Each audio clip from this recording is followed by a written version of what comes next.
Thanks for tuning in to the Urban Scope podcast. I'm back with another Inside the Scope edition of my podcast, but today I will be talking about DMX and why DMX is more similar to Tupac than we actually ever imagined or ever thought about. So upon trying to do this inside the scope, I've found a lot of similarities that DMX had with Tupac. But I'll get into DMX first and I'll kind of compare everything later. But we know DMX is one of the most original or authentic people in hip hop history. He was always himself. He had two sides to him. He was very genuine and he was authentic, and he didn't sugarcoat anything. If you ever seen the Breakfast Club interview that he did talking about Drake, he talked about how he didn't like Drake's music in a time when everybody loved Drake's music, but he pointed out a flaw that none of us knew, and that is that he was too singy, he was too poppy, he was too R&B.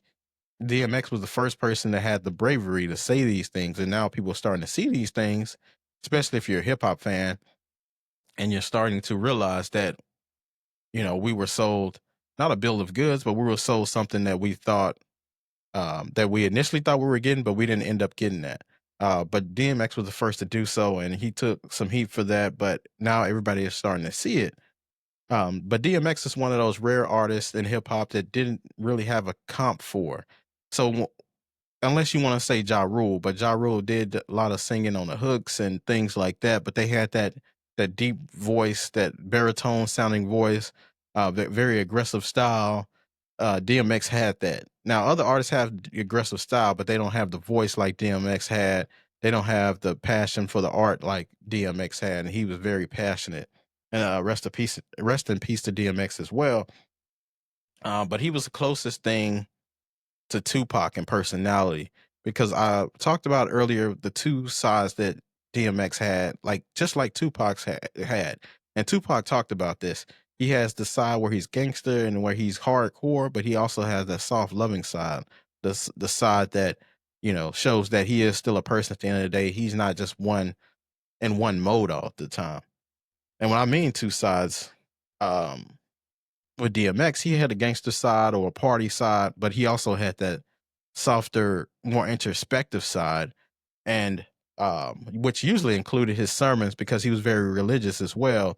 And a lot of his albums or a lot of his songs, he makes reference to a higher being, which is God, and he also makes, I think on the Game's LAX album, he did a couple sermons on there as well, very passionate. He had the ability to preach. I believe that was one of his gifts that he never got a chance to explore more upon. But he definitely was high into his faith, and he expressed that on his albums and songs as well.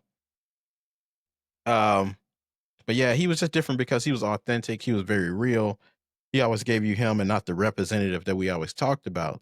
So all the way from his first album, from It's Dark and Hell is Hot to Exodus, we never questioned who DMX was. So DMX was a great artist, that brought us great anthems, great party anthems, great songs that that uplifted us. Those songs like the Rough Riders anthem, We Right Here, Who We Be, Party Up.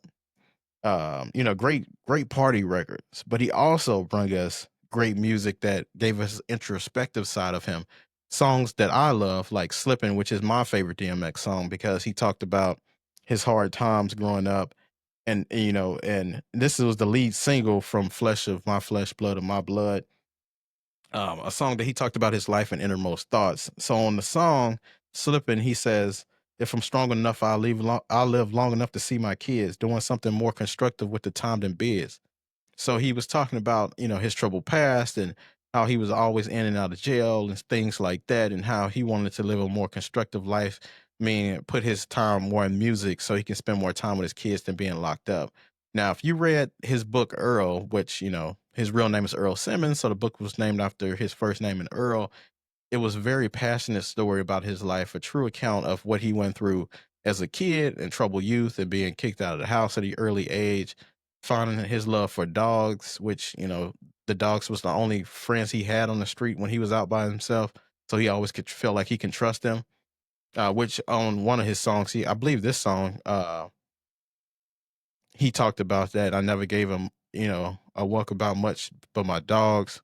So it talks into that relationship that he had and relationship that he had with women growing up younger, and a lot of different things that um he was, into in his younger years, and explains who he is now and why he um for being a person that he is now. So it's definitely a good read if you read that Earl autobiography from DMX, which is one of my favorite autobiographies that I've ever read in my lifetime. And I've read quite a few because I'm a fan of those autobiographies, but this one was definitely uh, had a lot of material where I was like, man, if I wrote a book, I don't think I would have put that in there. But he definitely put those things in there. So it's a very good read. But nevertheless, you know, DMX was, you know, different. He was an artist that we have never seen before, except, when you make reference to Tupac because of the life he lived. Because when I talked about, him making the party and gangster songs, he also made those slower songs as well. The song I Miss You. I Miss You was a song dedicated to the life of Aaliyah, which he had a very close relationship with because they did movies together. They did music together as well. So, um, songs like How It's Going Down, a song that Drake actually sampled later on after DMX made those statements, ironically. Very good song as well, but he slowed it down for the ladies. Um, What These Chickens Want, that's another one of my favorite songs from DMX with Cisco. Cisco was in his prime around this time, so any hook that he was on definitely exacerbated the song or extended the song to where you wanted to go. But Tupac and DMX were very similar because of their ability to act as well. So we know Tupac from Above the Rim, from Poetic Justice, from Juice, all those movies that he put out during this short time here. Uh, but DMX played in movies like Belly with Nas. He was in Romeo Must Die with Jet Li and Aaliyah, and he was in Exit Wounds with Steven Seagal. So he played in a bunch of different roles, and he was a very good actor in my opinion because he had to be himself pretty much for the most part. It seemed he didn't have to too much get out of his bag or have to become these outrageous characters with personalities that he didn't have.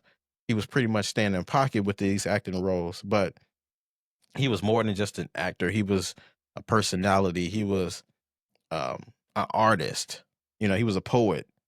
He was a preacher. He was so many different things. And in artistry now, we don't have artists with personalities as much. DMX with the barking like a dog and things like that on his records.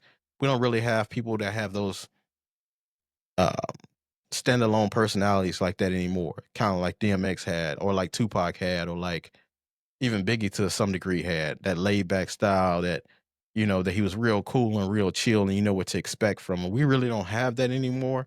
And the ones that we do have it in, it's just outrageous and it's clickbait. But DMX was definitely genuine in his personality. But rest in peace to DMX. And until next time, I'll see you next time.